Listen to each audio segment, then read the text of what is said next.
Welcome to Guide Guru. We hope this video helps. You begin on the section with the worst damage. Lift loose material and clear the surface. Once clear, use a pressure washer at 2,0,0,3,0,0,0 psi to remove dirt, old coating, and chalk. Let the roof dry for about 24 hours so silicone bonds. If metal or PVC, apply the specific primer now. Make sure you follow the manufacturer and mix the silicone thoroughly. Do not thin, because adhesion depends on an uncontaminated. You should work methodically in 4 6-foot sections so the silicone stays workable. Keep a wet edge to prevent lap marks. Start at one end and roll the main field with a 3/4-inch nap roller, while cutting in seams, flashings, and terminations with a brush. Those areas need extra scrubbing to force material into pores. Aim for 12-20 wet mils per coat.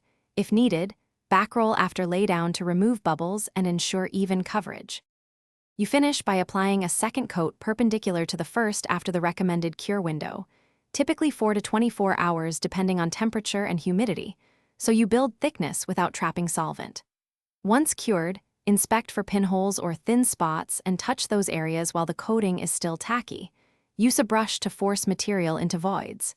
If you see fisheyes or lack of adhesion, stop, remove the affected area. Re-clean to bare substrate and reprime before recoating.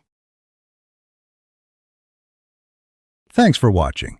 Consider subscribing if we helped you today.